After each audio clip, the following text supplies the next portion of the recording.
Recording. Okay. Kabla hatujaanza darasa, naomba niwakumbushe kitu kimoja. The biggest challenge ambayo tuko nayo sisi binadamu tulio wengi, sijajua kwa nini, lakini tunaamini biashara ni kile kitu ambacho unakifeel wewe kutoka moyoni mwako. Yani whatever that you feel, it's making you feel good. Yani kile ambacho unafikiri kinakufanya ujisikie vizuri, basi unatamani kiwe hivyo kwenye vitu ambavyo vinahitaji logic. Yani tunageuza badala ya kuseti biashara kama kwa kuielewa logic, tunaseti biashara kwa kile tunachokitaka sisi Lakini nachokishangaa na kujiuliza kila wakati, watu wengi sana wanapoteza pesa kwa sababu ya kupewa biashara ambazo zinawachukua kwa sababu ya kile ambacho wanakipenda kukisikia. Lakini mbona watu hatujifunzi? Ndo swali langu kubwa. Yaani kwa nini watu hatujifunzi? Tukipigwa tunalalamika, lakini tukipewa kitu kizuri tunatamani kiende kwenye mioyo yetu inayotamani. Tunajua mioyo imeundwa na tamaa, lakini siku zote unapofanya maamuzi lazima utumie kichwa, akili namaanisha, kwa sababu akili inachambua logic. Sasa unapokuwa unataka kitu ambacho kiuhalisia hakiwezekani, maanake unakitafuta kifo. Kifo sio lazima wewe upoteze uhai, unaweza kufa kisaikolojia pia. Ukiona mtu anafanya sana scam, anapigwa kesho analalamika, na mtu kesho anapigwa, huyo ameshakufa kisaikolojia, ila tu yeye mwenyewe anakuwa hajielewi. Manake addiction is one of the death. Manake it's out of your control. Unapokuwa unafanya kitu ambacho umekuwa addicted nacho mpaka unashindwa kujicontrol, hiyo ni sehemu mojawapo ya kifo yani. Kuna sehemu fulani ya conscious yako inakuwa ishatoka kwamba huwezi kucontrol. Ndio maana yake, kwa sababu unataka kitu ambacho practically na realistically hakiwezekani. Yani sasa, kwa mfano tungetoa mfano, unataka kuwa na ndoa na unataka kuwa padre wa Roman at the same time, haiwezekani. Inabidi uchague hiki kimoja, kwa sababu ukichagua kimoja kinakudisqualify upande mwingine, lakini sisi huwa tunataka vyote. Hapo hiyo inakuwa haiwezekani. Kwa leo tunapoenda kusoma hapa, tunataka tusome, kuna kitu ambacho watu bado hawajaelewa. Kwa nini biashara huwa inadumu? Kwa nini assets zina perform vizuri? Kwa nini hisa huwa zinakuwa? Kwa nini Bitcoin leo unaiona $100,000? Yani tunafikiri kwamba ni miujiza. Ni kwamba leo hapa nasikia mpaka joto fulani hivi. Ngoja nitoe sweta langu hapa ili nifundishe vizuri, japokuwa kuna AC. Nataka tuelewe tu vizuri jamani. Watu hatujiulizi kwa nini meme coin zina drop, zikipandisha zinashuka, moja kwa moja zinakufa. Hatujiulizi kwa nini Bitcoin leo hii inasoma $100,000 kutoka $0.00 ngapi. Ushawahi kujiuliza kwa nini? Maanake mara nyingi kwenye madarasa watu tunasema, kama umeshindwa kumwamini mtu, basi chukua projects za zamani, ziangalie zile zilizofanikiwa na zile zilizofeli, changamoto ilikuwa ni nini. Sijui huwa mnapataka concept kwa nini watu tunasema mwende mkafanye reference kwenye projects za kule nyuma. Kama unashindwa, kwa sababu biashara ni logic, si ndio? Kama unaona hii logic kwako ina sintofahamu, hebu rudi kwenye biashara za zamani. Angalia Ethereum, angalia Litecoin, angalia Bitcoin, angalia Bitcoin Cash, angalia. Hafu angalia kwa nini zinafanya vizuri au kwa nini nyingine zimefeli. Sio kama tunaelewana vizuri. Logic huwa ni moja, supply versus demand. Hebu ngoja tuanze, kabla tuanze kuizungumzia Inkryptus kwanza. Kama unaijua Bitcoin, nenda kwenye Boxchat, andika namba 111. Tusome kwanza, tuanze project. Leo nachukua study case ya project kadhaa. Hebu bonyeza namba 111 kama unaijua Bitcoin. Kama unaijua, okay, asante, nashukuru. Sasa iko hivi jamani. Bitcoin rasmi imeingia kwenye ulimwengu wa access ya watu mwaka 2009. Na tujue kwamba Bitcoin jumla ziko milioni 21, 21 million Bitcoins tu peke yake. Mfumo wa Bitcoin mpya kuingia sokoni ulikuwa unafanyika kwa njia moja inaitwa nini? Mining process. Una mine Bitcoin. Mining inafanyika vipi? Msijali, tutafanya classroom na Charity very soon, tutawawekea YouTube. Tutawaelekeza kabisa in details mining inafanyika vipi mpaka coin mpya mtu analipwa, anapewa. Lakini sasa kwa upande wa Bitcoin walikuwa wanatumia protocol inaitwa proof of work, kwamba wale watu ambao wanahakiki miamala, zile Bitcoin mpya ambazo hazijaingia kwenye mzunguko ndo walikuwa wanalipwa wao. Sijui kama mnanisikiza vizuri. Bitcoin protocol yake inaitwa proof of work, kama ilivyo tu kawaida, kama ilivyo leo. Unaona inki hazijaingia zote kwenye mzunguko, hata Bitcoin hazijaingia zote kwenye mzunguko, na Bitcoin pia hawakufanya ICO, ila Bitcoin mpya ambazo hazijaingia kwenye mzunguko zinaingia kupitia miners wanapokuwa wamehakiki miamala, na wanapokuwa na kile miamala ndo tunaita mining. Wanafanya verification ya transaction, wanatengeneza block, wanaunganisha na block nyingine kwa kutumia protocols za kikompyuta ambayo tunaita cryptography. Ile process ndo inaitwa mining. Wao ndo wanakuwa wanapewa rewards. Sasa ukiangalia kipindi cha nyuma, ilikuwa mtu akihakiki block moja ya Bitcoin transactions, ambazo kwa block moja zinakuwa ni transaction 2000. Kila transaction 2000 zikifika inakuwa ni block hii moja. Mtu akihakiki ile block akaunganisha na block nyingine, alikuwa anapewa reward ya Bitcoin 50. Sijui kama nanisikiza vizuri. Ilikuwa ukihakiki miamala 2000 inakuwa ni sawasawa approximately to block moja, na ile block moja ikikamilika ikaunganishwa kwenye chain, maana yake aliyefanikiwa kuvalidate ile block ikaunganishwa kwenye chain anapewa reward ya Bitcoin 50. Ikaenda baada ya miaka minne wakawa wanapewa Bitcoin 25. Baada ya miaka minne tena wakawa wanapewa Bitcoin ngapi? 12.5. Ikaja Bitcoin 6.125. Sasa hivi imekuwa Bitcoin 3.25 kama sijakosea hapo. Sijui kama nitakuwa nimekosea, I think niko right. Hizo point hizo. Lakini point ya msingi ni kwamba, sijui mnaona hapo, zilianza 50, zikaja 25, zikaja 12, zikaja 6, zikaja 3. Sasa hivi tunavyozungumza na nyinyi kwamba kila block moja ya Bitcoin ikihakikiwa zinaingia kwenye mzunguko Bitcoin 3. Ina maana kwa siku zinaingia Bitcoin kama 450 tu kwenye mzunguko sasa hivi tunavyozungumza na nyinyi, kwa sababu approximately block moja inaweza kila baada ya dakika 10. Sasa kitu kimoja ambacho nilikuwa nataka niwakumbushe hapa. Mnafikiri mechanism au strategy hii ya kuingiza Bitcoin chache chache, kwa nini wasingeziingiza zote kwa mara moja wapate wale watu wa mwanzo? Kwa nini wanaenda kidogo kidogo? Na ukiangalia Bitcoin zilizopo zitaenda zinaingia kidogo kidogo mpaka itakuwa inaingia Bitcoin 0.00 ngapi, lakini itaenda mwaka 2140 ndio Bitcoin zote sasa zitakuwa approximately zimeingia kwenye mzunguko, lakini zitakuwa zinapungua. Mnafikiri hiyo inatengenezwa kwa sababu gani? Kama mtu anaweza kaenda kwenye box atakashare na sisi, unafikiri huu kupungua hivi watu wanahitaji Bitcoin kila kukicha, lakini zinazidi kupungua zinazoingia sokoni au kwenye mzunguko, unafikiri ni kwa nini? Unafikiri kwamba ni kwa bahati au ni kwa bahati mbaya? Hii ni strategy ya kiuchumi, na ndio maana kila baada ya miaka minne Bitcoin wanafanya kitu kinaitwa halving.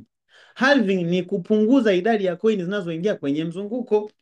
Sasa hawa miners ambao wananunuaga zile mashine kwa ajili ya kusolve algorithmic equation ili aweze kuverify block moja apate zawadi ya Bitcoin kadhaa, ndio sawa sawa na wewe unapokuwa unanunua Bitcoin zako, kwa sababu sisi tunatumia protocol inaitwa proof of stake. Ni sawa sawa na wewe unavyonunua inki zako unazifungia ili uweze kusecure inki nyingine ambazo hazijaingia kwenye mzunguko. Bitcoin anatumia proof of work. Encryptors tunatumia proof of stake mechanism, kwa sababu blockchain tunayotumia sisi ni proof of stake. Ukiangalia hapa Bitcoin hapa wakati zinaingia Bitcoin 50, Bitcoin zilikuwa na thamani ya dola 0.0007. Ngoja kwanza nigawanye vizuri nisije nikadanganya. Ilikuwa Bitcoin moja, ngoja kwanza ni set hapa. Bitcoin moja ni sasa na dola moja sana Bitcoin 1307 gawanya, okay, ilikuwa ni moja gawanya kwa 1307, okay, ni 0.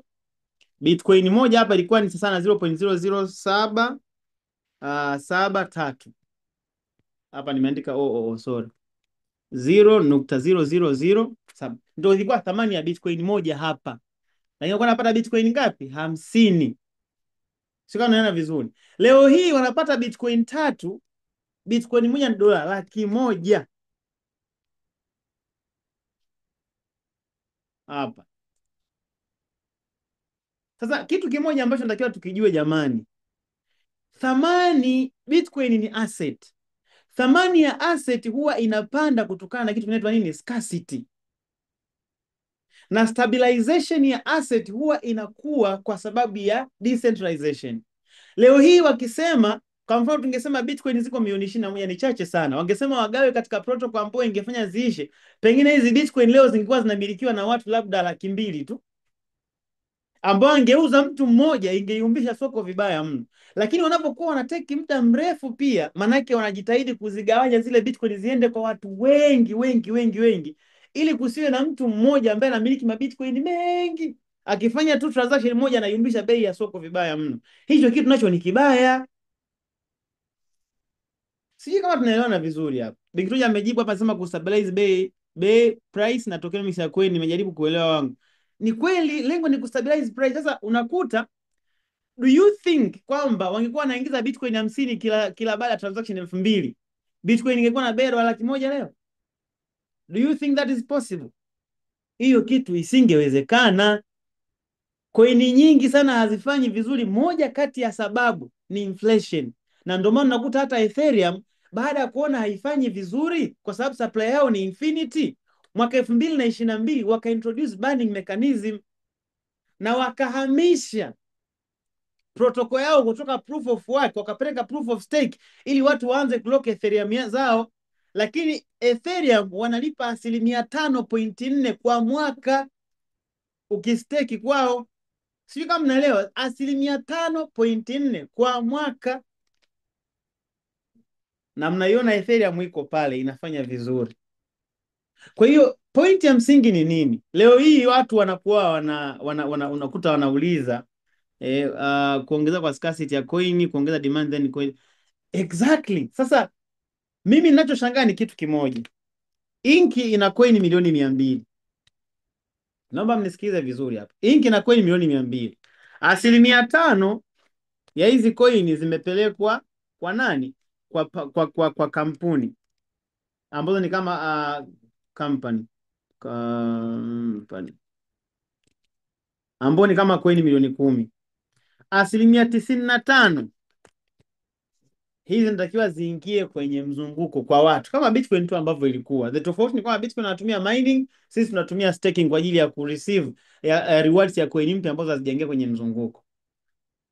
Leo hii unaona Bitcoin ina perform hiyo bei ambayo mnaiona sasa hivi. Jamani, niwaulizeni hapa katika watu ambao mpo kwenye Zoom leo, watu wangapi ambao wameshamaliza at least mwaka au ndani? Nenda kwenye box na utype namba 222. Ambaye ameshamaliza mwaka at least, nenda kwenye box na utype namba 222. Naomba tu mwenda. Haya. Nenda type kwenye box yetu. Na wangapi ambao wameshamaliza mkataba at least mwaka mmoja? Unaona watu wametype hapo. Sasa watu kumaliza mkataba wa mwaka mmoja, lazima tujue kitu kimoja kwamba hawa watu wameshatengeneza at least yani 80% ya pesa yake. Kama amefungua mkataba mwingine, maana yake jua zile inki alizozipata ameziuza. Sio kama tunaona vizuri.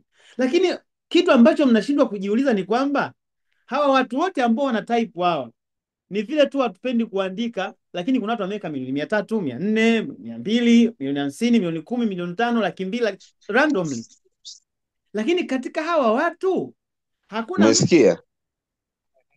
Jamani, Anasema apendaki. mwe mna mute mic zenu mnapokuwa mnafanya kipindi tafadhali. Ngoja kwanza mute. Lakini kitu ambacho naomba tuendelee tafadhali. Lakini kitu kimoja ambacho watu hawajui ni kwamba hawa watu ambao wamekuwa wakipata rewards for at least 1 year, hizo rewards zao wanaziuza. Na remember, coin yetu sisi hamuuziani nyinyi. Unaenda kwenye open market unauza kwa sababu kuna liquidity ya kuexchange pale. Lakini kitu ambacho mnashindwa kujiuliza tena ni kwamba mbona bei ya coin ina perform vizuri? Ilianza 0 point something, saizi iko 1 point something, despite ya watu wamesha withdraw millions and millions of money, lakini bado performance ya coin inafanya vizuri. Do you think that is happening by chance? Kama watu mmekuwa mkifuatilia vipindi vyangu ambavyo nakuwa navifanya kila siku, mshai kuona hata siku moja nimekaa na wasiwasi kwamba da, hii bei ya coin inaweza ikashuka. Sinaongea kwa confidence hivi kwamba this business is going to excel because I trust on the logic. Si kwamba mi naongea na Pierre kila siku. I don't talk to him every day. Sometimes I stay even for 1 month sijaongea naye kwa sababu he's busy having anaangalia makampuni mengine. Basically naweza nikaa naongea zaidi labda na Lucas ambaye ni head wa tech, labda na mtu wa marketing kwa sababu ndio kitengo ambacho mimi nafanyia kazi. Lakini unaona kabisa performance ya Inc inafanya. Mmeshuhudia makampuni mangapi yamekufa toka mwaka 2020 mpaka sasa hivi? Let's be honest. Makampuni mangapi umeona yanakufa toka mwaka 2020 mpaka leo? Ushai kuona Inkritas ikitetereka hata siku moja? Coin zinapanda zinashuka, watu wanapanic, wengine wanapata pressure. Ushai kuona Inc inahangaika hivyo? Jamani, mkiona hivi vitu vinatokea hivyo sio kwa bahati. Vitu vinatokea hivyo kwa sababu structure ambayo Inkritas imetengenezwa inasaidia kuhandle na kubafa pressure za wanaonunua na kuuza. Leo hii watu mnakaa mna amani, mtu akijisikia kuwithdraw na withdraw siku yoyote. Zamani watakuwa nakaa wanafikiria, ngoja nisikilizie kwanza ipande pande kidogo niuze. Siku hizi watu hawafanyi hivyo. Unafikiri kwa nini? Kwa nini watu wanapata comfort zone kwenye hii biashara jinsi mtu unavyokuwa unaenda? Ni kwa sababu ya arrangement ya protocol ya biashara ambayo imejengwa. Tunaambiwa kila siku kwamba inki zinazoingia sokoni sasa hivi ziko limited coin 10,000 tu kwa siku ndo zinazoingizwa. Manake kwa mwaka zinaingia sokoni coin 3,600,000 kwa mwaka, coin 3,600,000 inki. 3.6 million ink tokens ndo zinazoingia kwa mwaka. Mtu anakaa na, lakini kumbuka watu wanaostake wanaongezeka. Wanaostake wanapata wapi coin zao? Hawanunui za kwako, wanaenda kule sokoni kwenye lile pool ambao tunaonyesha kila siku, wananunua pale. Na wewe ukitaka kuuza utafuti mtu anayetaka kununua. Kwani mshakaga kila siku unaingia kwenye group mtu unaanza kuuliza, jamaa anayehitaji inki, mimi nataka kutoa inki za $20. Ushai kuuliza hivyo? Do you think why kuna accessibility ya wewe kukaa na simu yako tu ukaswap tu shwa unapata inki zako unauza tu. Hautaji kupiga simu, unahitaji kumuuliza Allen leo kuna mtu anataka kununua inki. Wewe unaingia zako na swap shwa umetoa, hamna uongei na mtu. Do you think that happens by chance?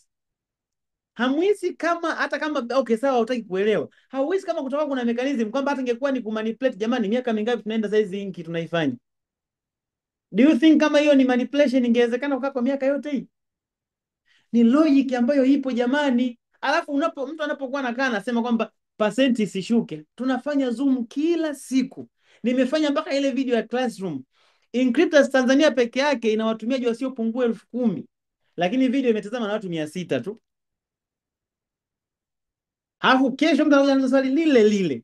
Mbona percent zinashuka? Mbona kushuka kwa percent ndio uhalisia wa biashara yenyewe? Na kila siku tunafundisha kwamba ili biashara iende sawa sawa na logic ambayo imetambulishwa, lazima percent zishuke. Zisiposhuka kutakuwa kuna shida, kwa sababu kama inki zinazoingia ni 10,000 tu kila siku na watu wanao stake wanaongezeka, kwa nini percent zibakie pale pale? Inki zinazolipwa zinatoka wapi? Si ndio ningekuwa swala la kujiuliza. Lakini cha ajabu watu wanauliza percent zikishuka. Na tunafundisha kila siku kwamba jamani, percent basically kutokana na logic iliyopo lazima zishuke, na zinapokuwa zinashuka ndo uhalisia wa biashara, na that is the only reason unaona bei ya inki iko hivi. Okay, sawa, tufanye kama ambavyo mnataka nyinyi. Kila siku ulipo asilimia sijui 0.5 0.6 mainki yanaingia hivi. Haya, liquidity na ya kuongezeka kule kwenye pool natoka wapi? Leo hii kumbuka, mainki yakiingia mengi, wauzaji wakiwa wengi, manake obvious itaenda kudepreciate mtaji kule kwenye pool. Na bei ya inki kishuka, haitashuka inki ya faida peke yake, itashuka mpaka thamani ya mtaji wako. Haya, naombeni waulize, kipi je bora? Ulipwe inki 10,000 kwa mwezi, alafu thamani yake hiyo inashuka kwa 5% kila siku, baadaye ubakie inki moja na thamani ya $0.1, au ulipwe kidogo kidogo, inki ipande thamani. Kama unavyoona saa hizi ina perform vizuri, ina maintain bei ambayo iko stable, ambayo inalinda pia na mtaji wako in terms of thamani. Kipi ni kizuri, upate makoini mengi ambayo yana thamani, au upate kidogo kidogo kwa muda mrefu kitu ambacho kinakuwa thamani? Kipi ni kizuri? Naomba niwaulize hapo ndugu zangu, which is the best? Upate mainki mengi halafu yaporomoke bei ili ufurahishe moyo wako kwa mwezi mmoja, uteseke kwa miaka mingi, au ulipwe kidogo kidogo uende kwa miaka kenda nenda rudi, halafu thamani ikiwa inapanda? Kipi bora? Kwa sababu ona, rewards ambazo tunalipwa sisi zipo kwenye zile coin milioni 190.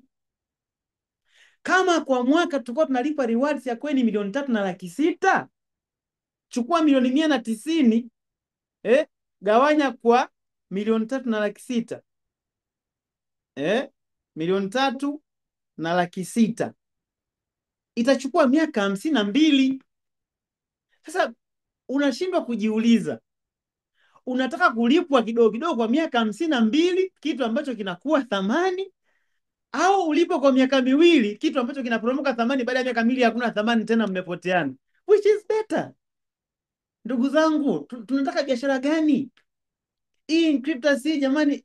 Mi sijui hata niwaambie nini.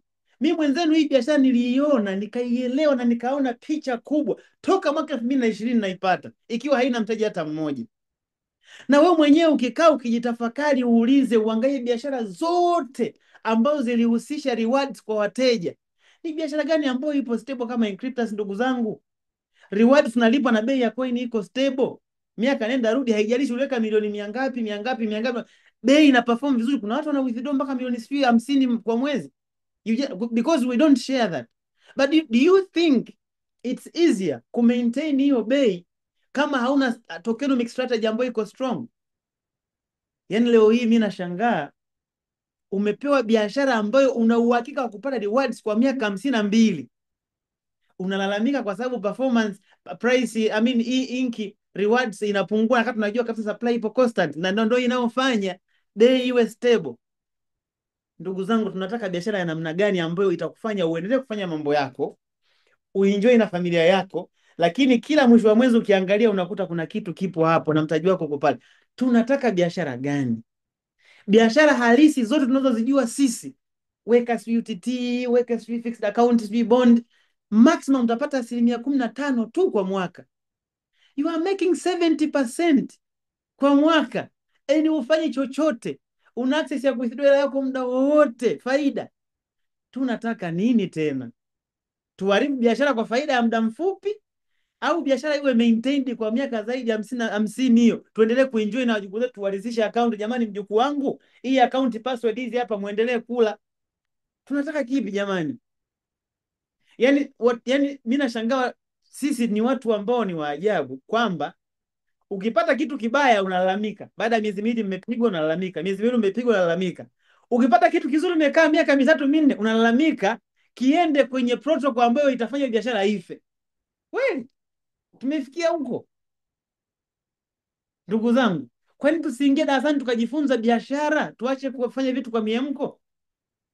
Eti ndugu zangu, labda niwaulize vizuri wenzangu, mnachokitaka ni kitu gani? Tunahitaji biashara au tunahitaji vini macho? Maana look at this business. I'm trying to ask each and every one of you. Kwa wale ambao wanabia kwenye biashara ya miaka miwili, mwaka, nazungumzia wale ambao at least wameshamaliza contract. Ushawahi kupata changamoto gani kwenye Inkryptus? Wale ambao at least mna mwaka kwenye biashara, ushawahi kupata changamoto gani? Maana najua kuna wengine miaka miwili, wengine wanaenda mwaka wa 3. Ushawahi kupata changamoto gani? Na katika maisha yako wewe, ushawahi kuwa na uwekezaji wa biashara ipi ambayo ikakupatia accessibility ya faida muda wote, ukiwa unaendelea mambo yako, ushike simu ulale uamke, lakini faida yako kiangalia utaikuta? Tunaenda mwaka kwa inki product ya inki tunaenda mwaka wa 3 sasa. We ushawahi kuiona hiyo biashara wapi? Jamani, hebu ifike stage tufanye vitu kwa kuelewa biashara, tusifanye vitu kwa hisia. Tunafanya madarasa kila siku, tunasema jamani, do not do things by emotions. Leo hii ngoja kwanza nishare kitu kimoja hapa. Dakika moja hapa, naomba nishare kitu kimoja hapa. Naomba nishare kitu kimoja hapa. Okay. Just a minute hapa.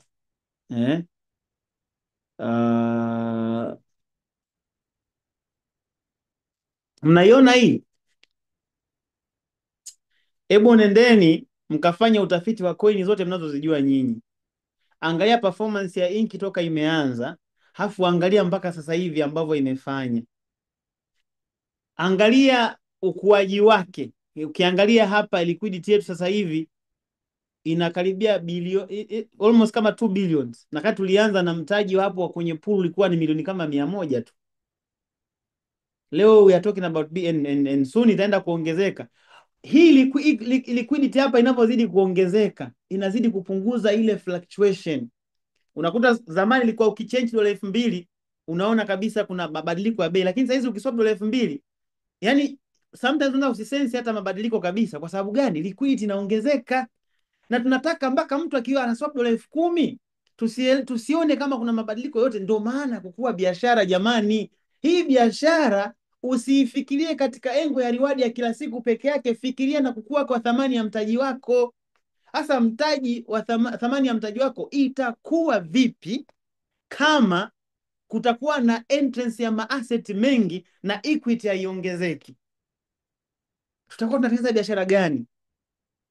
Na jaribu kufikiria kitu kimoja, naomba niwakumbushe jamani, hicho ambacho wewe unakitaka kwamba unalazimisha kwamba pasenti ibakie pale pale, na wakati logic inasema supply ni constant, demand ndio inaongezeka huku.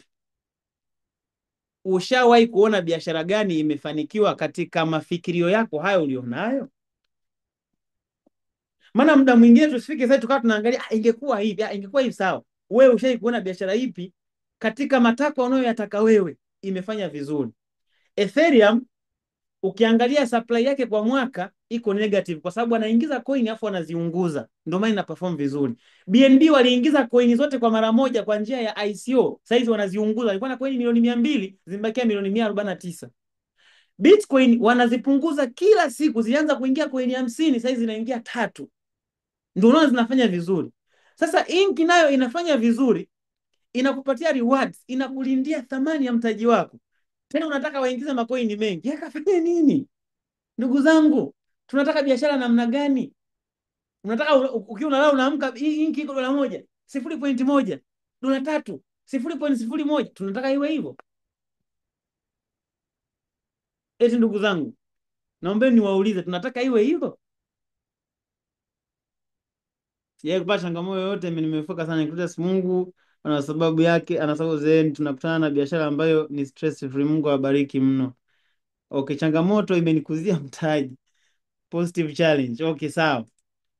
Kwa hiyo jamani, the bad thing ni kwamba tunapokuwa tunawaita kila wakati kujifunza darasani, huwa sisi hatupendi kujifunza. Lakini mnawaona sijui kina Elon Musk, mnawaona sijui kina Mark Zuckerberg, wale hawajafika pale kwa sababu ya emotions. Waliokuwa na emotions, kwa mfano marafiki zake Mark Zuckerberg, ndio maana waliuzaga hisa. Waliokuwa na emotions kwenye bitcoins walipanic wakaziuza bitcoin zao back in the days. Lakini wale ambao walielewa mlengo kamili wa wazo ambalo limejengwa kwenye maono ya project ya bitcoin walibakia nazo mpaka leo, ndo hao ambao ni mamilionea kwenye bitcoin. Kuna watu ambao mkataba mmoja Inkritas ulivyoisha mwaka juzi probably waliondoka, lakini wale ambao walijua Inkritas ni nini by logic ndio unawakuta mpaka leo wako hapa. Sisi tuna changamoto ya ubinafsi kwamba unapoingia kwenye biashara unajiwaza wewe tu, wawaze na watoto wako na wajukuu. Jamani, Inkritas wameset plan ambayo tutakula reward for the next 52 years.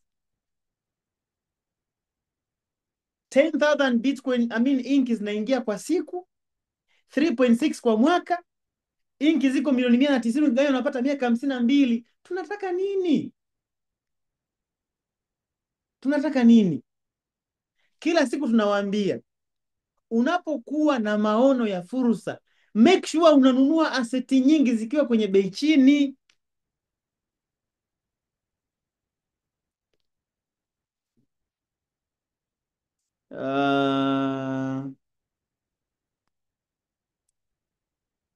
Sijui kama tunaelewana vizuri.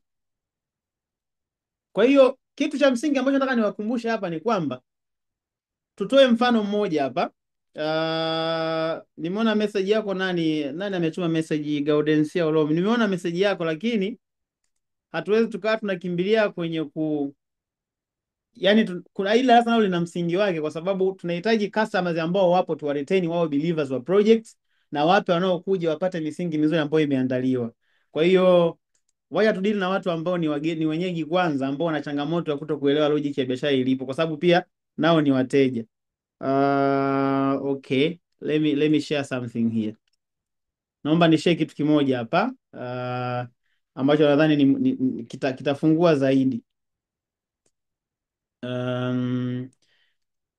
Let me delete here.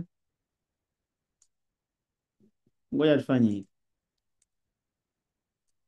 Nitaonesha hapa, tutarudi kule.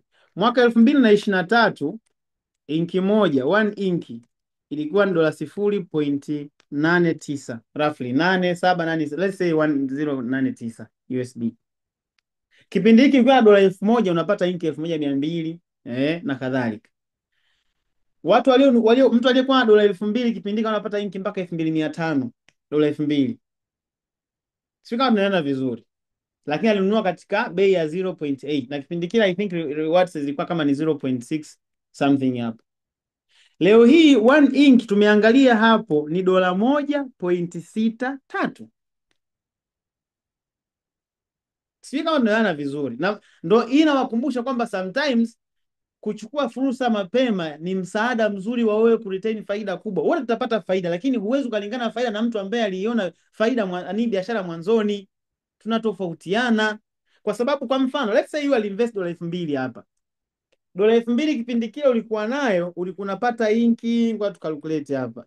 Dola 2000 gawanya kwa 0.89, ulikuwa unapata inki 2250 kipindi kile. Sasa huyu amepata rewards, mwaka wa 3 anaenda sasa. Sasa hivi baada ya kupata, kumbuka rewards kwa mwaka unapata almost kama 70%.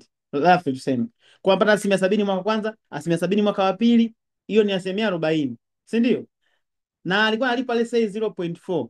Let's say roughly 0.4%. Sasa hivi hizo inki 2250 hizi ambazo zinunua hapa, saizi zina worth dola 3660. Naomba tuelewane vizuri. Saizi kama mtaji wake kwa dola 2000, saizi ana worth dola 3667. Na ukumbuke amesha withdraw 140% at least ya faida. Kwamba 140% na dola 2000, jamani, ni ngapi? 140. Amesha withdraw dola 2800, lakini ana mtaji sasa hivi unasema dola 3667. Halafu interest labda sasa hivi dividend inayokuja ni 0.29%. Sasa mtu kama atalalamika nini jamani? Naomba niwaulize, atalalamika nini? Kwa sababu kwanza ukiangalia mtaji wake umekuwa almost kama 70% roughly, au 80 plus tuseme, kwa sababu 1600 ni karibu 80%. Hata kama analipwa 0.29, still yeye hawezi kufeed the pinch, kwa sababu kikonveti itakuwa ni pesa nyingi. Sasa imagine mtu analalamika, anasema anataka ibakie labda let's say 0.4% hiyo hii. Sasa 0.4%, halafu tena mtaji umekuwa kwa dola 3600. Inawezekana vipi? Akiona analipwa shilingi ngapi? Na kwanza huu ukuaji usingewezekana wa bei. Ina maana tungelipwa hivi, inflation ingekuwa kubwa, maana yake thamani ya coin ingekuwa ndogo.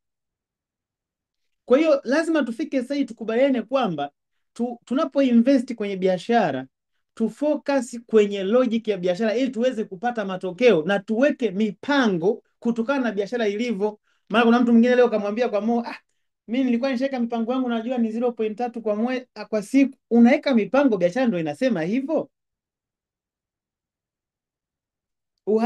Kwa sababu tungesema kwamba hatufundishi, sawa, tunafundisha kila siku. Supply ni constant, coin 10,000, demand inaongezeka, kwa wanaostake wanaongezeka, kitu tunachogawana ni coin 10,000, na kinafanywa hivyo makusudi kali kufanya supply isizidi ikasababisha inflation ambayo ikashusha thamani ya coin, ambayo itaenda kuaffect mpaka mtaji wako. Tunachokitaka sisi ni strategy ambayo itatupatia dividends, lakini at the same time tuone performance ya coin in terms of price inafanya vizuri. Manake tuone kwamba labda baada ya miaka 5 inki nasoma inki moja $5 kwa mfano, how would you feel?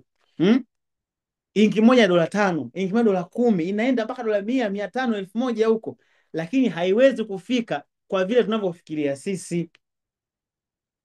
Itafika kama logic zimetengenezwa kuendana na uwezo wa kubafa pressure ya wanunuaji na wauzaji, ili performance iwe stable. Na hataki pia bei ipande ovyo ovyo, kwa sababu ikipanda ovyo ovyo itashuka ovyo ovyo. Lazima iwe na optimum performance ambayo inatengeneza stabilization zone, ambayo ndo inakuwa ndo nini, ndo depth ya liquidity inakuwa inafanyika hivyo. Sio kama mnanipata vizuri hapa. Kwa hiyo jamani, swala la ile percent kushuka ni swala ambayo liko sahihi na linatakiwa liwe hivyo, na imekuwa hivyo toka muda, sio kama ndio imeanza sasa hivi, hapana. Ila shida hii, tukiwaambia mje msikize darasa hamtaki. Nyinyi mnafurahiaga faida tu, ila kusikiza darasa na hivi ni vitu ambavyo ni vya kawaida kabisa, ambavyo kila mtu lazima avijue. Ili uweze kuenjoy biashara, vitu kama hivi lazima uvijue. Kwa hiyo kushuka kwa percent sio kitu cha ajabu. Tutaenda hivyo hivyo mpaka mwaka 2000 karibu na 80 huko, itaenda mtindo huo huo. It's normal and it has to be like that. Hebu fikiria, nyinyi mnataka percent ile ile. Siku moja inki moja inakuwa $10. Mtu amenunua inki zake 100,000, anakuwa na worth ya $1,000,000, afu nataka tena alipwe 0.4% hiyo hiyo. Inawezekana vipi? Yaani mtaji wako umekuwa mara 10, alafu tena unataka percent unayolipwa dividend ibakie vile vile, na kati mnajua kabisa idadi ya coin ziko milioni 190 tunazolipwa ndo hizo. Wameziwekea muda mrefu. Kuna advantage hapo. Cha kwanza ni kustabilize bei, cha pili ni kudiversify hizi inki zimilikiwe na watu tofauti tofauti, sio mtu mmoja tu anamiliki mainki karibu yote. Hapana, hiyo nayo ni mbaya. Inatakiwa ziwe scattered. Tunakuwa na community watu kama 100,000, kila mtu ana inki zake kadhaa kadhaa, 300,000 milioni huko. It's okay. Mpaka mwaka 2080 unafika, tuna users milioni 3 4. Wewe uliyeanza leo unaona inki moja iko $10,000. Unacheka, unakufa, unawaachia wajukuu zako wanaendelea kuishi. Umewacha wajukuu zako kwenye mazingira salama kabisa, hawana pressure kabisa. Ndio tunachokitaka. Kwa hiyo najua watu wengi tumezoea biashara za miezi 2 3, uchomoke uende huku, tushazoea kupigwa. Na ndio maana hata akili zetu hapa zinawaza tu, yani baada ya mwaka hapa nipige niondoke. Hii jamani ni biashara ambayo inaenda kujenga legacy. Hii sio biashara ya miaka 5, 10, 20. No. Mimi sasa nina miaka 6 kwenye hii biashara. Niseme kwamba niwe nafikiria baada ya miaka 2 wapi? This is going to be a forever business. Tutaiacha sisi, lakini crypto haiendi kokote. Kwa nini? Kwa sababu mtiririko wake wa biashara umejengwa katika logic ambayo ina make sense kibiashara, sio kwa ajili ya kuwafurahisha watu. Na ndio muone kwamba na ndio maana nakutaka inakuwa hivi. Scams zikiwa zinakaribia kufa, wanaongeza ofa nyingi kwa sababu wanajua watu wako emotional. Jamani tuweke, wamesema sasa wanalipa 400 zaidi. Wao ndio mnaongeza hela. Baada ya siku 2 wanaondoka na hela zenu. Lakini biashara kama biashara lazima iende kwenye uhalisia wa logic ambayo imeandikwa kwenye smart contract kule. Imesemaje? White paper imeandikwa, wameimplement kwenye smart contract, na tunachokishi ndo hicho hicho. Hii jamani ni biashara. Unawekeza kwenye wazo la biashara. Hatujawekeza kwenye viini macho kwamba tubeti hapo kwamba hii ni kamari. Hapana. This is business, ladies and gentlemen. Kwa hiyo chochote kinachotokea si kwa bahati mbaya, ila ni wasisitize mpende kuhudhuria vipindi. Kama upendi kuhudhuria vipindi, kuna video tunazirekodigi Zoom kule, ya YouTube kule, zinaitwa The Classroom. Sikiliza, utapata knowledge, utaelewa, halafu utaishi kwa amani, utalala usingizi. Hizi stress za kubaki unaangalia percent wala hata hazitakuwepo. kwa sababu unajua kabisa ili biashara ifike mbali nitakiwa iende 1 2 3.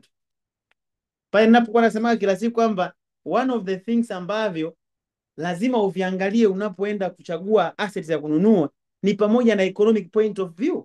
Tunasema unaangalia upande wa product, unaangalia na distribution na allocation ya hisa au tokens.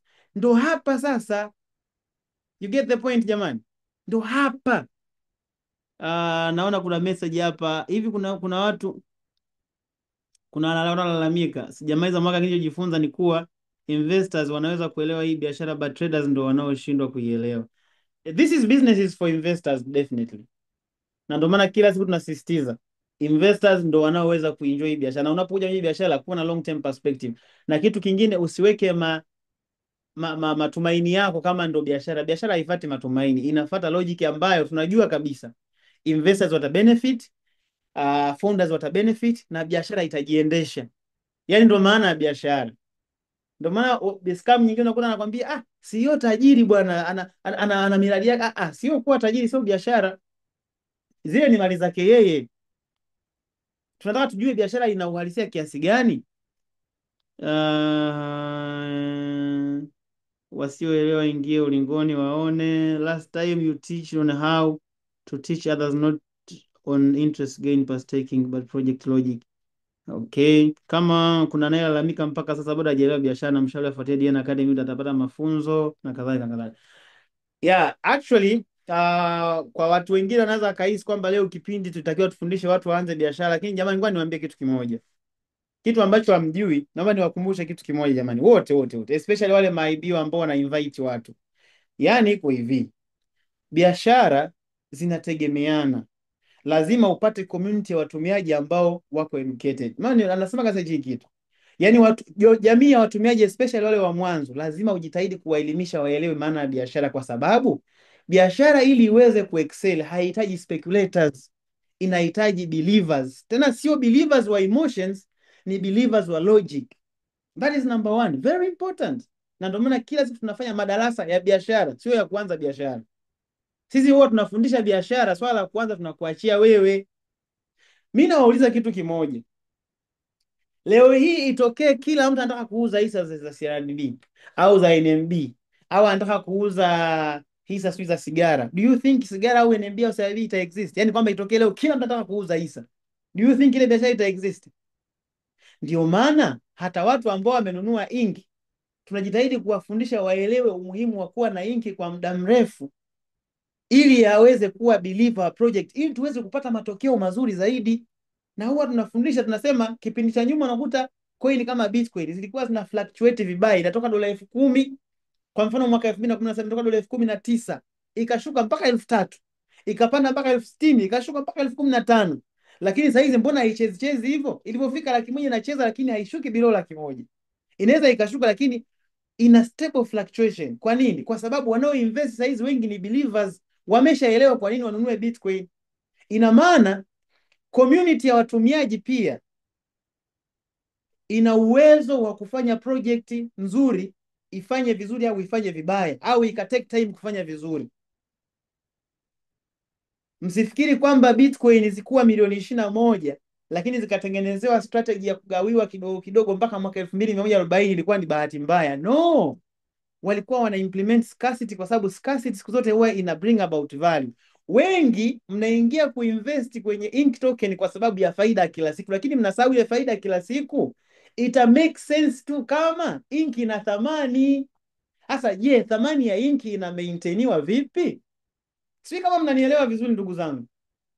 Biashara ya Inkryptus wengi tunaingia kwa sababu ya kustake, tunapata daily rewards. Lakini tunasahau kwamba zile rewards tunazolipwa ni asset. Sasa je, ukiwa unalipwa inki 10, kila inki na thamani ya $1, na ukalipwa inki 100, kila inki na thamani ya $0.01, which is better? Ndio maana tunarudi pale pale kwamba it's not only about the daily rewards, it's about the strategy za kuifanya hiyo inki ibakie kuwa na thamani. How would you feel umeinvesti kwa mara ya kwanza inki zako zenye thamani ya $50,000, baada ya miaka 5 unaona zinasoma dola labda 200,000, na faida yako unachukua hata kama ni kidogo kidogo. Halafu ukainvest dola 50,000, baada ya miaka mitano unasema dola 2,500 na unapewa mainki 300,000, 3,000, 4,000, 4,000 mainki yanaingia tu. Which is better? What are we trying to protect? Faida ya haraka au tunataka kujenga uchumi? Jamani, watu wa Inkryptus walivyokaa walibuni kitu kimoja, sijui hata niwaambie nini jamani. These people, mimi nilivyochukua hii project nikaiangalia nikasema asante Mungu.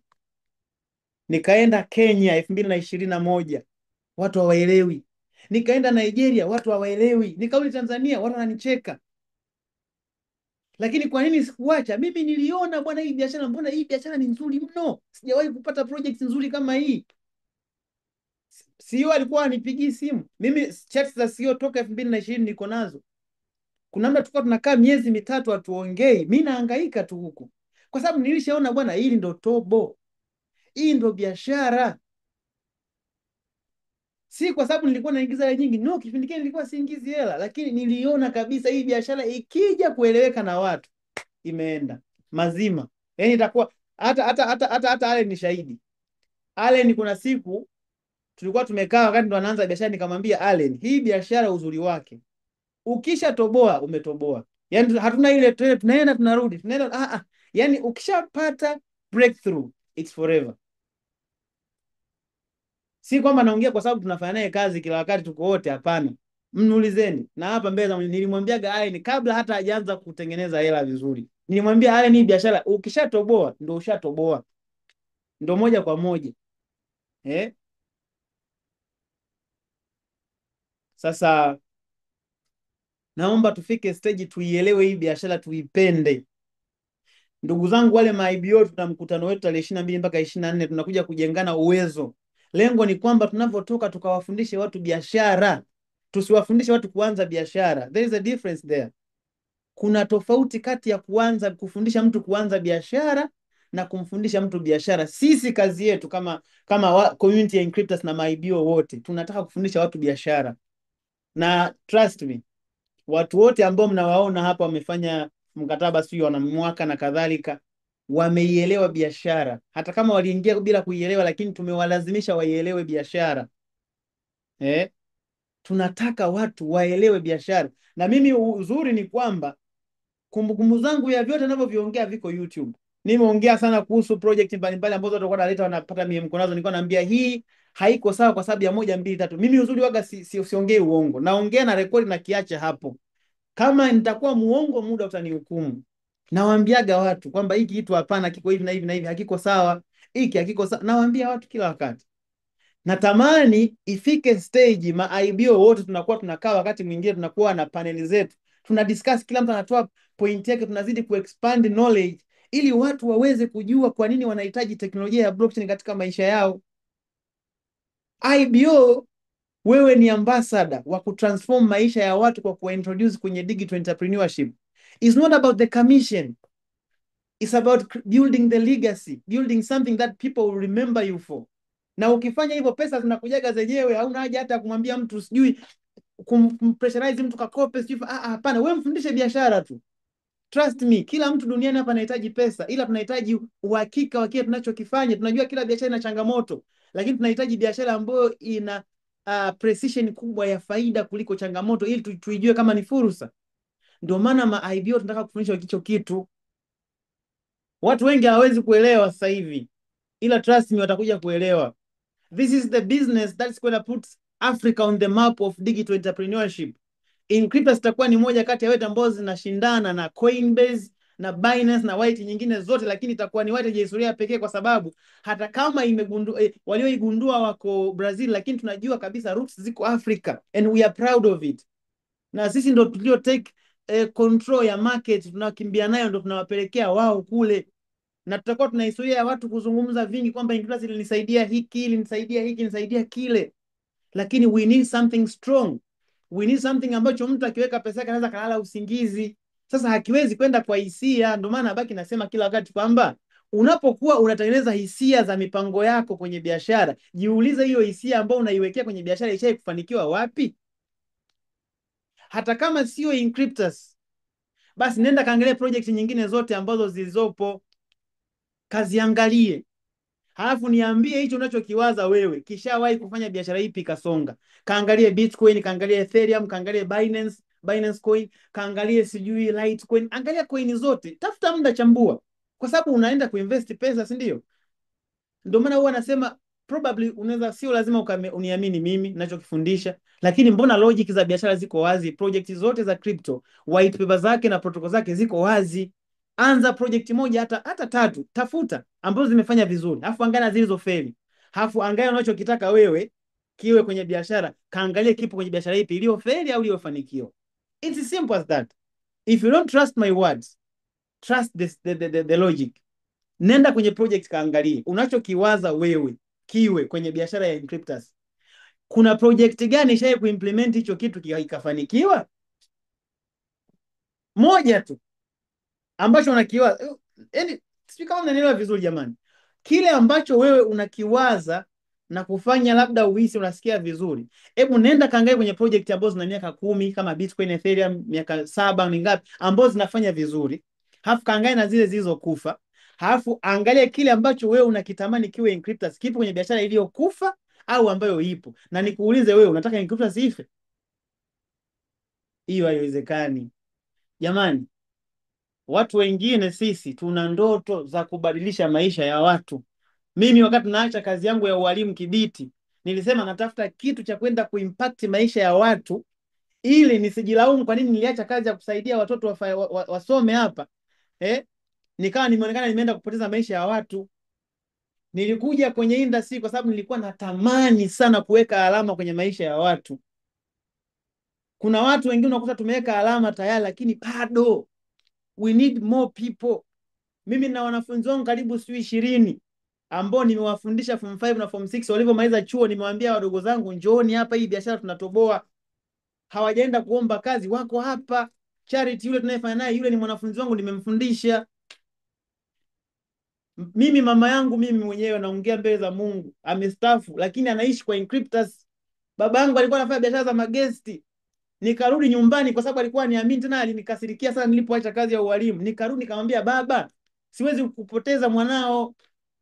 Tupunguze kulima. Inawezekana sikukatazi kwenda kulima kufanya biashara zako nyingine, lakini hiki kitu kinaweza kukubadilishia maisha. Ukikakupunguzia. Baba alikuwa aamini kabisa ya mambo. Ni mtu wangu, ni mfanya biashara lakini anaishi zake Njombe kijijini huko. Alikuwa aamini kabisa ya mambo. Na sikuwahi hata siku moja kumuonyesha kwamba baba angalia nini nilimfundisha, nikamwambia baba, inawezekana. Baba yangu mwenyewe anaishi kwa Inkryptus. Si wadanganyi. Sasa kwa nini nikudanganye wewe? The reason why tuliamwaga kutumia mfumo wa kuto kushare watu wanachotengeneza ni shilingi ngapi, kwa sababu tulikuwa tunataka watu waelewe biashara. Hivi unafikiri kwamba watu ambao ambao wameanza mwaka miaka 2 mitatu kwenye hii biashara wametengeneza shilingi ngapi? Kama kila mtu angekuwa anatuma screenshot anayo withdraw pale kwenye group letu pale, kila mtu akiwithdraw anatuma, akiingiza na anatuma, mnafikiri sasa tungekuwa na biashara namna gani?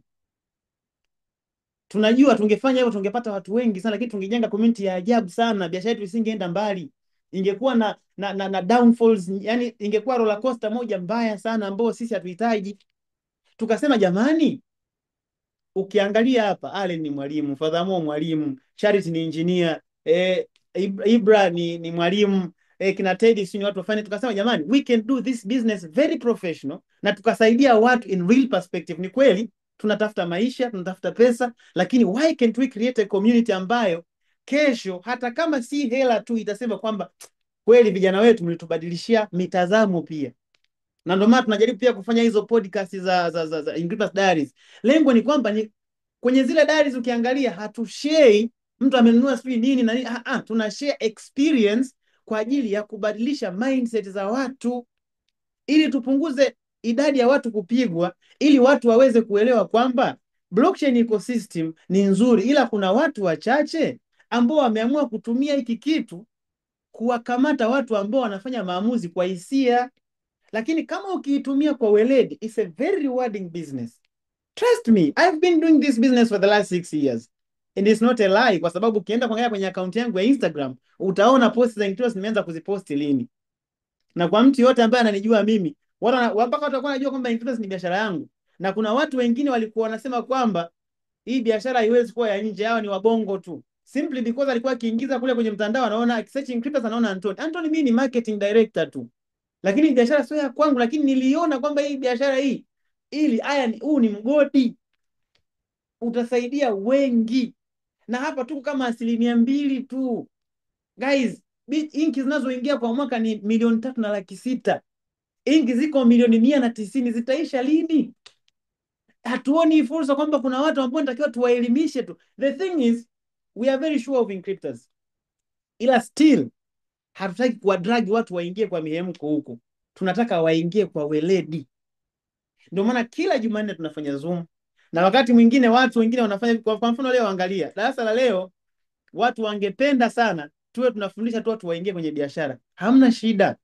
Hata hii darasa ambao tumeifanya leo, ambao linawahusu na watu ambao wameshaanza biashara, pia linaweza likamsaidia mtu wako kuweza kuona kwamba okay, kwa kumbe nifanye maamuzi sasa, inabidi ni attend darasa. Kwa hiyo inamsaidia. Alafu kitu kimoja ambacho hamjui, hata kama wewe ni IBO, ukimexpose huyo mtu ambao umemvati kwenye biashara, anaweza asikusumbue wewe maisha yako yote, akaregister chini yako, lakini asikusumbue wewe kabisa. Yani wewe kama unaona tu commission imeingia, lakini yeye akawa deal na account yake, kwa sababu si ameelewa. Ndio tunachokitaka hicho.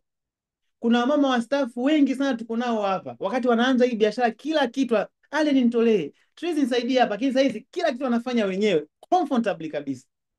Anakupigia simu kukusalimia tu, mwanangu naendeleaje? Naendelea vizuri mama, tunashukuru Mungu. Haya basi, na ndio tunachokitaka hicho. Kwa hiyo nawaomba jamani, hii biashara is not about weka hivi upate hivi, no. Tunajengana pia huku mindset, it has to be in a correct way. Na maana kila siku nasema biashara inaweza kuwa nzuri, lakini kama approach yako haiko sahihi, utakosa yote. Hautaweza kuona ukubwa wa hii biashara kama ukifanya kwa hisia. Watu wanaojua nini maana ya investment, hebu fanya utaratibu, nenda kwenye real estate. The real estate is one of the very huge capitalized business in the world. Kaangalia return ya real estate ni kiasi gani? Ukiangalia saa hizi Dubai wameshafungua mfumo wa kuinvest kwenye real estate kupitia crypto kwenye website yao ya privacommunity.com. APY ya real estate Dubai ni 16.5%. Encryptors inakupa 70%, my friend. 70%. Unalalamika na haufanyi chochote, hauna mlinzi, hauna frame. Yani wewe unaamka asubuhi tu kuangalia wallet yako na bando lako unatoa, unalipwa 70%. Na wale walioanza biashara kwa miaka 3 iliyopita, yani mtaji wao umekuwa kwa zaidi ya 70. Unalalamika tena? Jamani, hebu tuwe serious kidogo. Tunataka biashara ya namna gani? Mimi naomba niwaulize, unafikiri ni biashara gani nzuri hasa ambayo Mwenyezi Mungu angekubariki upate? Unajua wakati mwingine Mungu naye unalia, Mungu nisaidie nipate biashara nzuri, Mungu nisaidie nionyeshe fursa. Anakupa fursa, unaanza kulalamika, anakugonga scam sasa. Upigwe upotee kabisa. Maana sasa ili baadaye uanze kusema ningejua Encryptors, kwa sababu sio kwamba hawapo. Wapo ambao kama mwaka mmoja Encryptors wakasema biashara ilipa kidogo, walivyotoka baada ya wiki 2 wanapiga simu, ile yangu hata ningeiacha Encryptors tu, nishapigwa yote. Mungu anakulani pia, kwa sababu unalia mpaka unakufuru kwamba umetaka biashara nzuri umepewa. Maana kuna wakati mwingine watu wakipigwa wanasema nikipata biashara inalipa 1% kwa mwezi, mimi naichukua tu. Ukipewa na ulipa 7% kwa mwezi, unalalamika. Haya, Mungu anakufungulia akili yako unayotaka wewe, unaletewa scam, unaweka, unapigwa kabisa na yule kwa naye, unapotea kabisa. Jamani, tufike stage tuwe na shukurani. Na leo naona Zoom yetu imezidiwa. Maana leo watu wanataka kuingia wameshindwa kuingia, maana tushafika watu 100. Zoom yetu inachukua watu 100 tu. Mpaka tufanye kuwatishia kuingia darasani, ndo leo wanasema mbona viongozi wote wanasema tuingie, kuna nini? Jamani, tupende madarasa. Panapo faida pana uwajibikaji. Uwajibikaji wako wewe ni mdogo tu, kuelewa biashara basi, ili ukae kwa amani. Na furaha yetu sisi kama maibio ni kwamba nyinyi mfanye uwekezaji mkawe na amani. Lakini hata kama tuna uwezo wa kuconvince kwa kukwambia maneno, tunatamani wewe mwenyewe ufanye maamuzi ukiwa comfortable. Ndio maana uwezo kuona mtu anakaa hapa anakuambia kakope hii biashara uhakika, mimi nishaka miaka, kwa mfano mimi kakope nishaka miaka 6. Hapana, tunakufundisha biashara ikoje, faida zikoje, changamoto zake zikoje, ili wewe mwenyewe ndio ufanye maamuzi, hapa nifanye lump sum, nidundulize kidogo kidogo au nikakope. Wewe mwenyewe ndio udiscuss, uangalie kutokana na nini tulivyokufundisha. Na ndio maana hata kwa wale wenye mitaji midogo midogo tunafundishaga ile kinaitwa dollar cost averaging. Tumetoa mpaka mifano ya vitendo kabisa halisi kwamba kwa watu waliofanya DCA kwa miezi 21 saizi wako hapa. Lengo ni kwamba mtu waelewe. Jamani, hamna amani utaipata katika maisha yako hata kama upo kwenye biashara sahihi kama kuielewa biashara, kwa sababu hapo sasa ndo utaweza kuweka mipango yako na ukatengeneza mipango kwa kumshukuru yule mtu aliyekupa fursa, lakini ukawa responsible kwa maamuzi ambayo unayafanya. Lakini hataki kufanya maamuzi tu ili madi maamuzi yenye mipango ambayo yanaendana na logic ya biashara yana mafanikio makubwa sana. Watu mnaowaona wanapata matokeo kwenye Inkryptus sio miujiza, ni kuielewa biashara vizuri na kuweka mipango vizuri. Sasa tusifanye vitu kwa hisia. Kila siku hii ndio nabaki nasema, don't do business emotionally, you are going to lose. Do the business logically, you are going to win. Think of a long term, you are winning my friend, you are winning.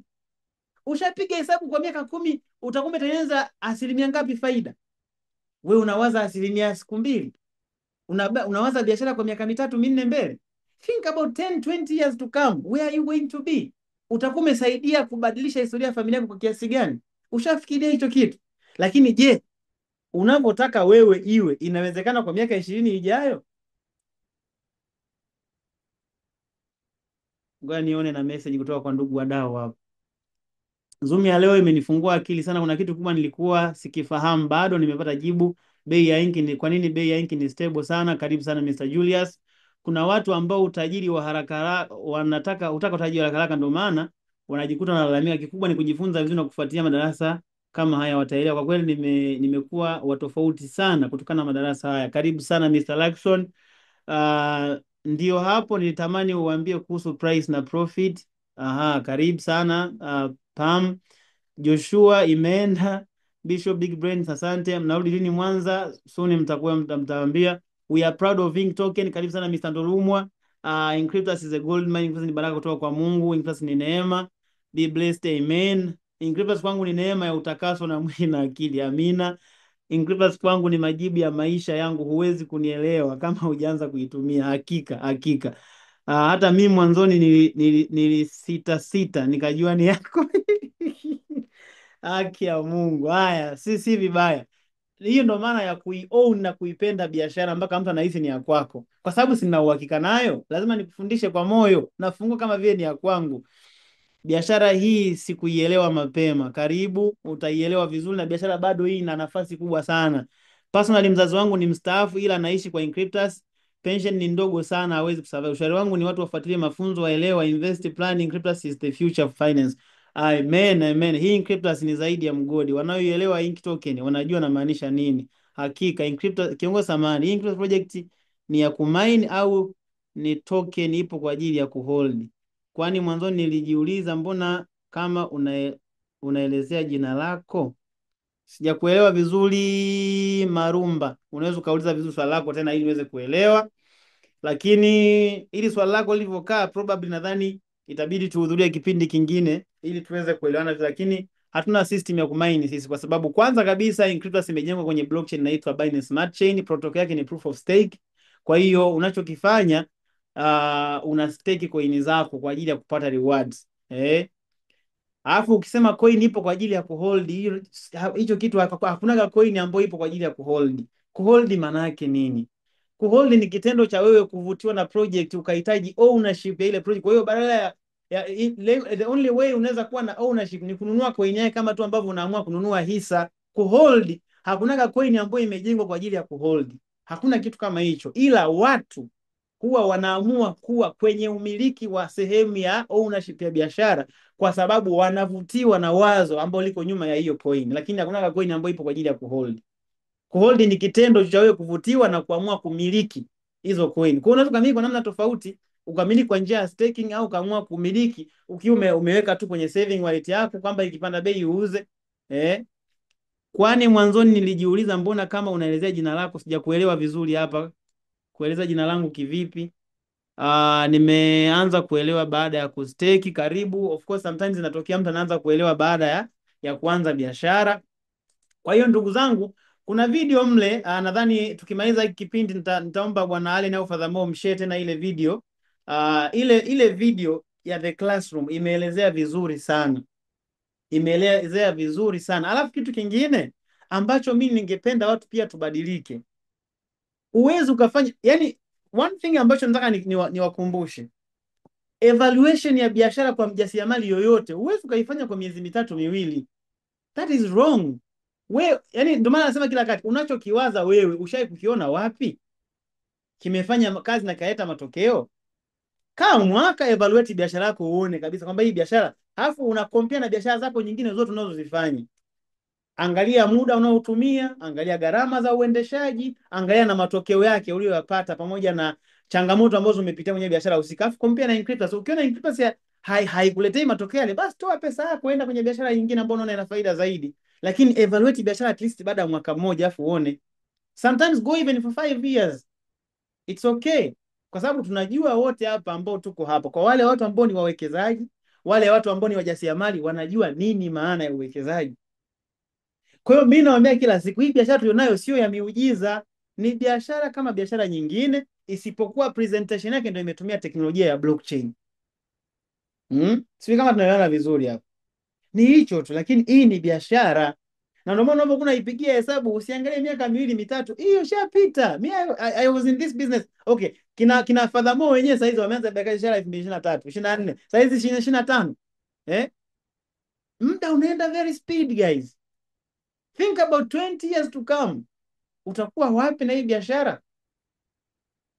Je, hiki kilichopo kwenye hii biashara kinasadifu kwa? Ndio maana nikaanza nimesema, kuna siku nilituma message kwenye group nikasema, kama hauwezi kuelezea kwa nini portfolio yako itakuwa ina thamani zaidi ya hiyo iliyopo kwa miaka 10 au 20 ijayo, basi haujafanya uwekezaji bado.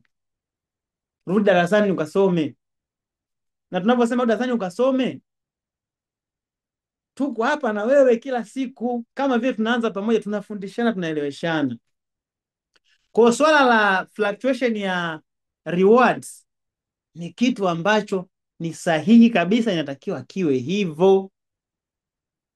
Tena nabii tufurahi. Unapoona rewards inapungua, maana yake jua wanaonunua inki wanazidi kuongeza kwa speed sana. That is good for the price of the business. And by the way, mnaweza mkaona kwa mwezi mmoja uliopita inki ilikuwa imecheza kwenye 1.4 mpaka 1.45. Huu mwezi uliokuja hapa wengi wamenunua zaidi, imeenda 1.63. Na imeenda 1.63 kutoka 1.4. Watu hawauzi inki zao, si wanauza?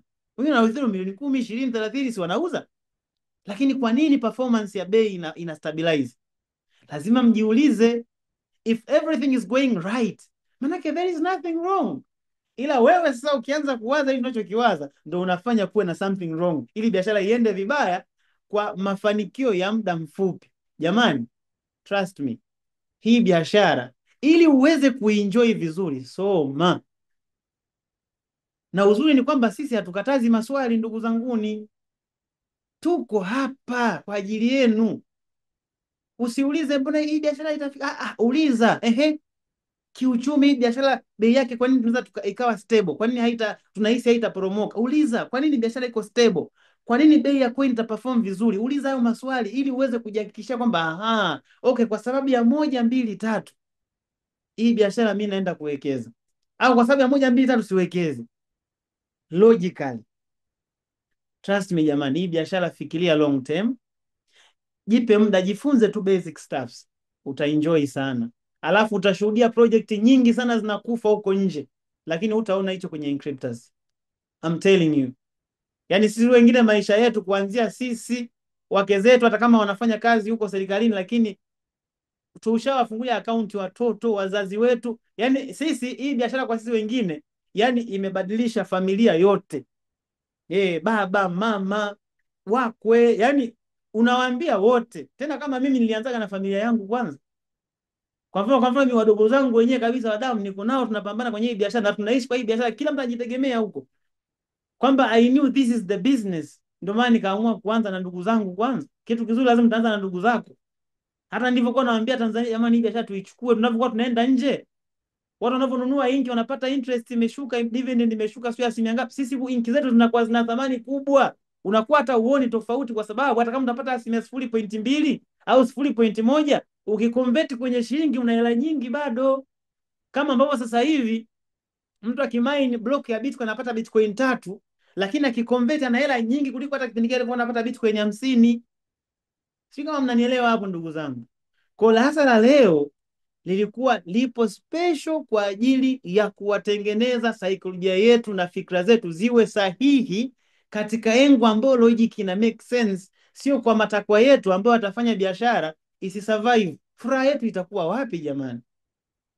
Don't you see it's nice hii biashara ikae, uone mtoto wako anaenda chuo na meza hana kazi, naambia mwanangu, baada ya kujifunza na saizi kwa kuwa tayari unajielewa, akaunti yako hii hapa nimekuachia, nilikufungulia kipindi hicho, mtoto ana portfolio dola 100 hapo, safi, maisha yanaenda. Hatupendi hicho kitu, tunataka biashara ya kukupatia ule sasa hivi iishe, then basi hawa watoto wako, wajukuu zako. Jamani, hii ni biashara ya vizazi. Am I talking to someone, ladies and gentlemen? Hii biashara imetengenezwa iende vizazi na vizazi, kama unavyoweza kuona Bitcoin sasa hivi inavyofanya, lakini still Bitcoin supply zitakuwa zinaenda kidogo mpaka mwaka 2140 ndio portion ya mwisho ya Bitcoin itaingia kwenye soko, yani kidogo kidogo kidogo kidogo. Jamani, I'm telling you the truth. Nawaambia hivi kwa sababu huwa wakati mwingine naumia sana watu mnapokuwa mnashindwa kuielewa hii biashara au kuipa nafasi ya kuielewa biashara, mnakuwa mnawaza tu ile percent ya siku. Jamani, mnakosa utamu wa kuielewa hii biashara vizuri. Kuna namna fulani hii biashara ukiielewa, yani sijui niseme kwa macho ya roho sasa mpaka nachanganya, ila ukiielewa kwa macho ya logic tuseme, yani sijui hata yani nahisi utakuwa kama mimi nilivyokuwa kipindi kile ambavyo siingizi hela, lakini nina positivity kwenye biashara ambayo huwezi ukaniambia kitu.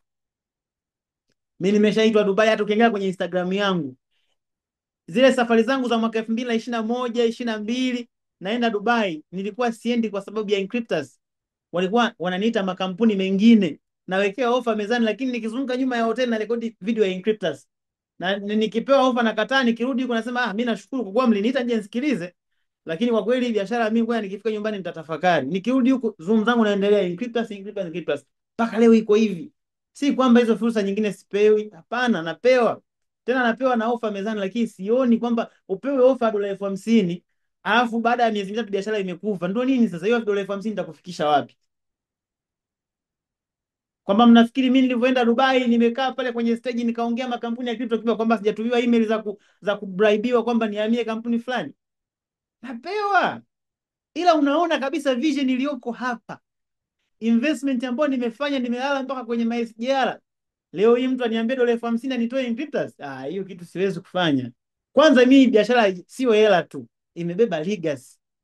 Kwa mnachokiona kinatokea kwenye Encryptors jamani, sio kwa bahati mbaya, ndio kiko hivyo, na ndio maana biashara iko hapa mpaka leo, ndio maana haifi, haitetereki, ndio maana mnaenjoy. Kwa hiyo chochote kinachotokea si kwa bahati mbaya. That is how the business is, and that what makes the difference between Encryptors and those business which are crashing after every few months. Hiyo ndio tofauti. Na uzuri wa Encryptors ni biashara ambayo mtu yoyote ananufaika na anaenjoy. Uwe unaamua kujifanyia wewe kama wewe utaenjoy, ukiamua kuwa IBO utaenjoy. Ndo uzuri wa hii biashara. Na nimeongea mpaka mikono inatetemeka ndugu zangu. Natamani tu mjue kitu yani. Hebu mimi nawaomba sana, tukimaliza hii Zoom hapa, naomba Allen atashare, au Fadhamo utashare zile video mbili. Tena wakumbushe tena wakasome. Zile video mbili ukizisikiza zile, ushaielewa Encryptors yote kwa undani. Alafu baada ya hapo sasa, kama unaona hauamini, anza kuchambua zile projects ambazo zimefanya vizuri. Nenda kaichambue Bitcoin pole pole. Jipe muda tu, soma pole pole. Kama unashindwa kuchambua white paper, siku nyingine unakuja hapa ofisini unasema bwana, naomba mnisaidie kuchambua white paper vizuri. Kuna kitu hiki nimekiona hapa na hapa. Soma Ethereum, soma Binance, angalie tu ilivyo. Halafu tafuta project ambazo zimefeli, angalia Mantra, angalia FTX, angalia project zote, ziangalia zilikuwa zimeimplement kitu gani na kwa nini zikaja zikafeli. Nini ambacho kilikuwa implemented? Utagundua unachokiwaza wewe ndio kilifanya Mantra ikafa, ndio kilifanya FTX ikafa, etc. Sasa hicho kitu sisi kwetu hatuwezi kukiruhusu. Watu tuna malengo jamani, tuna malengo mno na hii biashara. Watu ndoto zetu tunakuja kutimia na hii biashara, sio za watu za mimi familia yangu, wajukuu zangu, nategemea hiki kitu ndio kiweze kuwabadilishia maisha. Hebu tuifikirie katika hiyo engo. Na Inkryptus ni biashara ambayo ina kila kitu, yani it has all what it takes to be a legacy in building. I'm telling you guys, Inkryptus ndo biashara ambayo mimi nimeipokea ikiwa changa, ambayo I'm telling you it's a business that it has all what it takes to be called a legacy in building. Kabisa nawaambia. Na ndio maana tumewekeza sana kwenye kitu kinachoitwa elimu, kwa sababu tunajua kabisa hii biashara ipo. Hata mtu akichukua mwaka mzima kujifunza ataikuta ipo. Kwa hatuna haja ya kwanza kuambia watu onesheni mnavyo withdraw, onesha ili watu waingie haraka. We don't do that, kwa sababu tunaamini biashara nzuri pia inalinda privacy za watu. Mtu amejipatia faida yake, mwacha enjoy awe na sasa. Mtu anapata faida, ameposti, kesho tunapigwa simu na kopwa mara sijui. Hapana, tunalinda privacy za watu, tuna enjoy biashara. Mtu ambaye anahitaji kujifunza atajifunza polepole, hata kama it will take him for 1 year, ataikuta biashara ipo tu, haiendi kokote. Ndio raha ya Inkryptus, yani huna pressure. Mfundishe mtu, mpe muda akatafakari, mpe tu access kwenye madarasa, basi mambo mengine yanaenda vizuri kabisa. Kiongozi, leo nimeingia darasa lako, ndio maana mwanzoni sijakuelewa. Naona unasema Inkryptus unaelezea kama token, wakati huo huo naona inafanana. Inkryptus official hii ni nani? Ni account ya kampuni hii. Hii account ya Zoom tunayotumia ni account ya kampuni, sio jina langu. Okay, pole sana kwa kuconfuse hapo. Hii ni account ya kampuni ambayo tunatumia kufanya Zoom. Blessings to you and your family. Amina sana. Asante sana kiongozi, be blessed. Karibu. Mungu akubariki, uishi miaka mingi, wewe unafanya kazi nzuri na hiyo tukuka. Amina. Be blessed Trizi, bila uvumilivu wako mwanzoni huenda isingepata baraka. Inkryptus ningefanya biashara nyingine nyingi. Inkryptus ni baraka kweli. Amina sana. Basi jamani, mimi naomba niishie hapa, nisiongee sana. Tuendelee kuwasisitiza, kama una watu wako wale ambao wameshaanza biashara, wala usione shida wakikwambia wewe ni mkali. Wakumbushe wale ambao hawajaanza, sidhani kama inakuwa ni vizuri unawasisitiza sana, ila yule mtu ambaye ameshaanza mshtue, mwambie bwana, kusikiliza Zoom ni wajibu wako. Elewa biashara. Nenda kwenye Zoom, mshtue kila Jumanne ikifika, bwana kipindi tayari, ili sasa utamsaidia mwisho wa siku atakuwa independent. Ataacha wewe unapomsumbua, manake unajipunguzia mzigo baadaye wa kupokea simu nyingi za mtu kutokuelewa. Kwa hiyo tujitahidi sana kwa wale watu ambao wameshaanza biashara, tuwakumbushe sana wasikilize Zoom, lakini pia zile video nzuri ambazo zinatoa mafunzo zikishawa kwenye group, unamfuatia bwana, hebu ukipata kamda bwana, tulia usikiza kaka video bwana, katakusaidia. Manake yote hiyo unamsaidia yeye, hata wewe kesho usipokuwepo, yeye anaendelea na biashara yake comfortably kabisa. Sawa.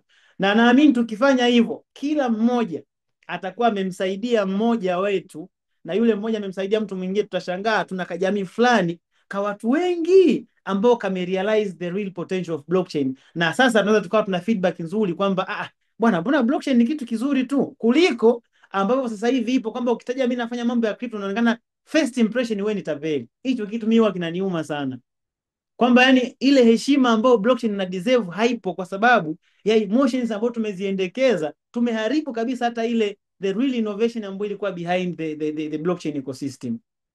Yani hakika tujitahidi sana, na mimi naamini kabisa hii biashara, kama ukiwa unawasubmit wateja wako wao wanasikiliza huko, amini kwamba utakuwa haraka sana, kwa sababu it's not gonna be about you. Inaweza katokea mtu mwingine akishasikiliza hii Zoom, yani hata kuwa anahitaji tena push yako wewe kumwambia asikize vizuri, yani yeye mwenyewe ataona hiki ndio kitu nilichokuwa nakitafuta, wala haitahitaji wewe umwambie bwana sikiliza tena Zoom.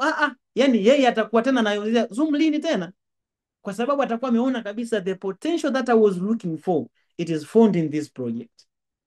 Na ni wajibu wetu kuwakumbusha wao wajibu wao, kwamba bwana, panapo faida pana wajibu pia. Wajibu wako wewe ni kuielewa tu biashara ili ufanyie approach sahihi ya kuengage na hii biashara. The rest waachie Inkryptus, wataenda tu vizuri. Unaona? Kwa hiyo mimi niseme nawashukuru sana kwa kunisikiliza.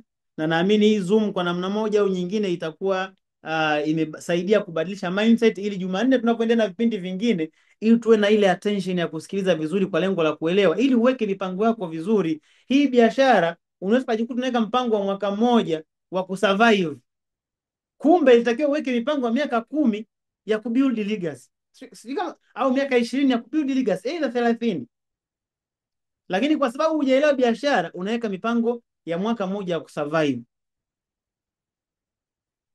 Yaani hicho kitu jamani, naomba tujitahidi. Tusifanye biashara ya Inkryptus kama ni biashara ya kusurvive kwa ajili ya kusukuma siku. No. Ifanye hii biashara kama legacy ambayo wewe utafanya, baadaye utaacha wajukuu waende. I believe everybody will be very happy baada ya miaka labda 15 probably. Uone Ink na thamani $5,000. Hata 5,000 tu. Kwamba hiyo akaunti yako izidishe mara 5,000. It is possible. Kwani Bitcoin zilikuwa $0.0007. Leo hii hebu fikiria, yani kutoka $1 kununua Bitcoin 1,300 mpaka Bitcoin moja kuwa $100,000 kwenye space ya miaka 15. It is possible. Inawezekana. Lakini hayo hayawezi kufikiwa kwa usiku mmoja, ni process taratibu, lakini tutafika. Umeona? Hii Zoom imerekodiwa, ndio tutaishare. Tumeirekodi. Umeona? Yes, kwa wageni ambao wameingia, ukimaliza basi utamtafuta mtu ambaye amekuinvite, utajisajili basi, wala haina shida yoyote. Lakini pia niwakumbushe, ofisi zetu ziko Ubungo Plaza floor ya kwanza.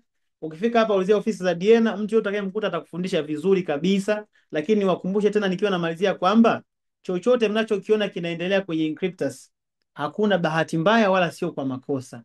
Ndio mfumo uko hivyo na ni sahihi kabisa kabisa.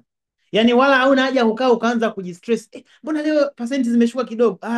Ndio iko hivyo, na ndio maana unakuta biashara iko stable, inaendelea vizuri.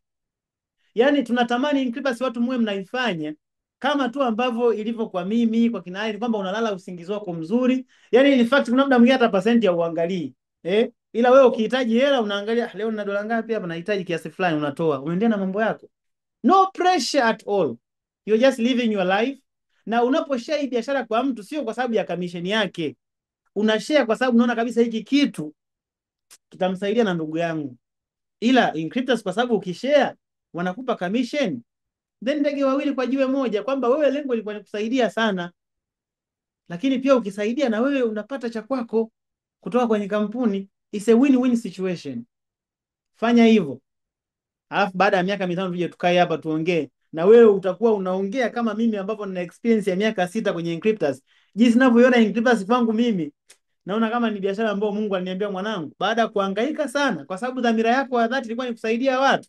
Haya, project hii hapa, nenda kawasaidie watu. Utafeel hivyo kabisa. Kuna siku najua kina Allen watakaa hapa watafanya Zoom, kwa sababu sasa nenda mwaka wa 3. Ikifika miaka 5 wakiangalia kijiji cha watu ambacho wamewasaidia na maisha walivyobadilisha, sidhani kama utakuna kaa unaanza kusema ungeongeza percent. No, utaangalia how great it has been and how far the future is so bright. Itabidi uvae miwani mieusi, maana future itakuwa too bright. I'm telling you. Nawashukuru sana kwa kunisikiliza jamani. Mwenyezi Mungu awabariki na watakia usiku mwema.